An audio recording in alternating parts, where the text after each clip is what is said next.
वर्णन करते हैं कि दरवाजे पर नींबू और मिर्ची क्यों टांगा जाता है, दुकान के बाहर, घर के बाहर नींबू मिर्ची क्यों टांगते हैं? क्योंकि लक्ष्मी और दरिद्रता, इन दोनों देवियों को भगवान विष्णु का वर है कि ये प्रतिदिन भूमंडल पर विचरण करने के लिए जाएंगी। प्रतिदिन, रोज, प्रतिदिन लक्ष्मी और दरिद्रता दोनों भ्रमण के लिए निकलेंगे। और जिसके घर में मिष्ठान रखा होगा, उसके घर में लक्ष्मी मीठा खाने के लिए अंदर प्रवेश कर जाती है। और नींबू और मिर्ची दरवाजे पर इसलिए बांधते हैं कि दरिद्रता हमारे घर में प्रवेश ना करे, वो दरवाजे से खाकर ही चली जाए। दरवाजे से। एक बात बहुत ध्यान रखना, जिसके घर में फ्रिज में, डलिया में या रसोई घर में नींबू और मिर्ची ये दोनों एक ही जगह रखे रहते हैं, उसके घर में कभी शांति नहीं रहती है। सास बहू का, ननद भाभी का, भाई भाई का, परिवार में कुछ ना कुछ क्लेश जरूर ही होगा। 4 दिन अगर अच्छे निकल गए तो 5वें दिन क्लेश का जाएगा, 5 दिन अच्छे निकल गए 6ठा दिन क्लेश का जाएगा।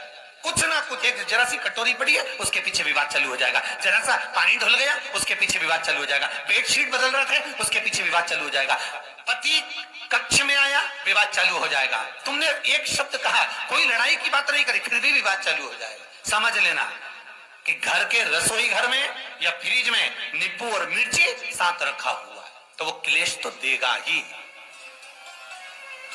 पंडितों से पूछोगे, ज्योतिषाचार्यों से पूछोगे, वो कहेंगे मोती पिना दो, कोई कहेगा पितृदोष हो गया, कोई कहेगा कालसर्प दोष हो गया, कोई कहेगा वास्तु दोष हो गया, पर वो आपको ये नहीं बताएंगे कि नींबू और मिर्ची एक डलिया में रखा हुआ है। ये हमारा वेद, हमारा शास्त्र बताएगा कि नींबू और मिर्ची ये दरिद्रता देवी को प्रिय है, और जहां नींबू और मिर्ची साथ रखा वहां दरिद्रता प्रवेश कर जाती है, और दरिद्रता गई तो वो क्लेश उत्पन्न करती है, जिससे इसके घर में सुख ना रहे। सुख नहीं रहेगा तो लक्ष्मी नहीं रहेगी, दरिद्रता उसके घर में आराम से रह सकती है। अब बहुएं कहीं किसी से पूछ रही, सास किसी से पूछ रही, हमारे घर में शांति नहीं, हमारी बहू बहुत अच्छी थी, पहले बहुत क्लेश करती है, हमारी सास बहुत अच्छी थी, बहुत क्लेश करती है, घर में विवाद इतना ज्यादा होता है। गुरुजी, जरा सी बात के पीछे विवाद होगा इतना बड़ा फैल जाएगा, पति पत्नी में जरा सी बात होगी इतना बड़ा फैलाना हो जाएगा, बच्चों को थोड़ा सा समझाओ इतना बड़ा फैलाना हो जाएगा। कारण क्या है? उसका कारण है तुम्हारे घर में जरूर एक डलिया के अंदर नींबू और मिर्ची या फ्रिज के एक बॉक्स के अंदर नींबू और मिर्ची रखा हुआ है, उसका क्लेश तुम्हारे यार रहेगा ही,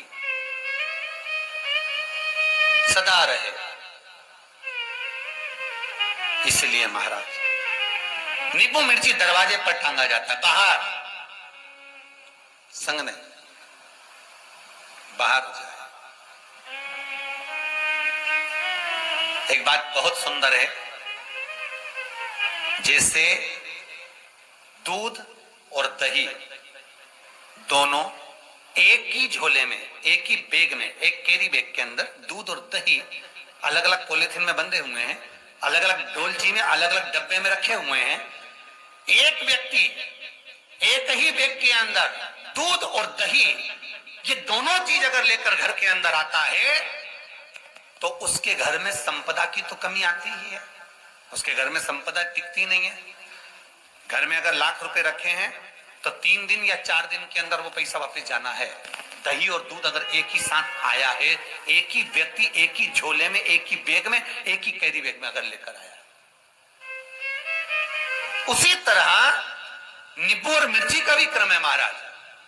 कई कई सब्जी वाले उसको एक साथ बांध देते, नहीं नहीं, नींबू भले अलग बैग में डाल लो, पन्नी में अलग बांधकर या झोले में अलग बांधकर मिर्ची रख लो, वो चल जाएगा, पर एक साथ अलग हो। मेरे को मालूम है दरिद्रता कि तेरे को खट्टा और तीखा पसंद है, इसीलिए महाराज हमारे हिंदू धर्म में बेटी की विदाई में 4 चीजें नहीं दी जाती। बेटी की विदाई में 4 चीजें नहीं देते। पहली झाड़ू, दूसरी सुई, तीसरी चलनी और चौथा अचार की बरनी। ये बेटी के कन्यादान में, बेटी की विदाई में नहीं देते। बड़ी दे दो, पापड़ दे दो, ये चल जाएगा, पर बेटी की विदाई में, बेटी के कन्यादान में ना तो झाड़ू जाएगी, ना सुई जाती है, ना चलनी जाती है, ना अचार की बरनी जाती है। और मेरा निवेदन है, अगर बेटी को तुम्हारे घर का, तुम्हारे हाथ का अचार कितना भी पसंद हो और बेटी के मम्मी बना के दे रहे, नहीं, मत देना, क्योंकि बेटी तन, मन और धन, ये तीन चीजों से दुखी रहेगी। अगर माँ ने अचार दे दिया तो बेटी के घर में या तो तन से दुखी रहेगी, या मन से दुखी रहेगी, या धन से दुखी रहेगी। बेटी को ये तीन दुख तो रहेंगे ही। कई लोग तो अपनी बहू से कहते हैं, बेटा तू मायके जा रही, तेरी मम्मी के हाथ का अचार अच्छा लगता है, लिया ना बांध के। अब उनको कौन समझा? तुमने तो कह दिया बांध के लिया ना, पर उसको समझो तो सही, क्यों नहीं लाना है?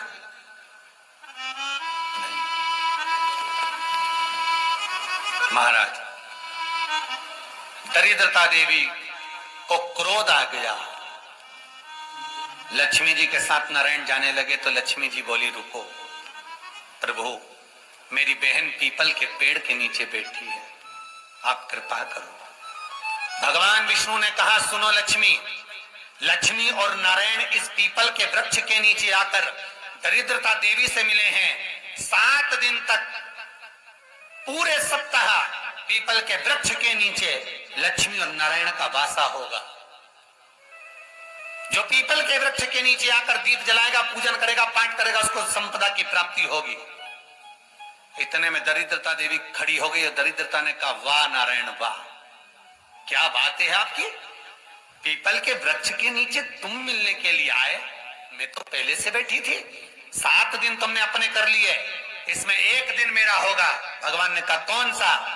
तब दरिद्रता देवी कहती है, रविवार का दिन पीपल के वृक्ष के नीचे ये दरिद्रता देवी विराजमान रहेगी।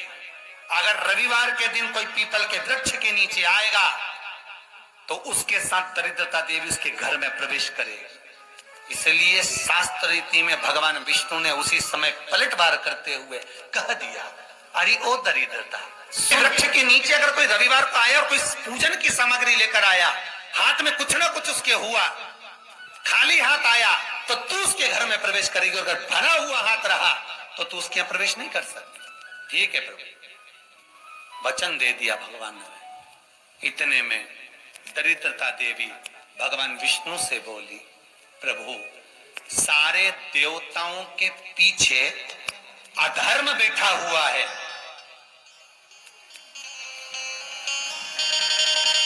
सारे देवताओं के पीछे अधर्म बैठा हुआ है। दुख और दरिद्रता कहां जाकर बैठे हैं, आप स्थान बता दीजिए। आपको अब भी कहा कथा में कि देवताओं के पीछे, देवियों के पीछे पीठ के भाग में अधर्म का निवास है, आगे धर्म का निवास है। इसलिए मंदिर में अग्रण्य प्रणाम करना चाहिए, आगे क्यों, पीछे नहीं। दरिद्रता देवी कहती है, ये दरिद्रता और दुख कहां जाकर बैठेंगे, आप वर दीजिए।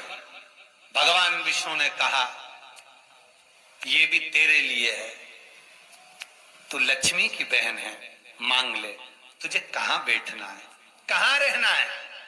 दरिद्रता देवी कहती है, जिस घर में स्त्री दोपहर में सोती होगी उसके घर में दुख और दरिद्रता दोनों जाएंगे। जिनके घर में कांटेदार पेड़े लगे होंगे, पौधे लगे होंगे, उनके घर में दुख और दरिद्रता दोनों जाएंगे। जिनके घर में रात्रि में बासी बर्तन पड़े रहेंगे, उनके घर में दुख और दरिद्रता दोनों जाएंगे। भगवान विष्णु बोले, ठीक है। इतने में दरिद्रता देवी बोली, सारे देवताओं में प्रथम मान्य होने वाले श्री गणेश जी महाराज के पीठ के पीछे कोई नहीं बैठा, अधर्म नहीं बैठा। आप हमें वर दो कि दरिद्रता और दुख गणेश जी के पीठ के पीछे विराजमान हो। पृष्ठभाग में दरिद्रता और दुख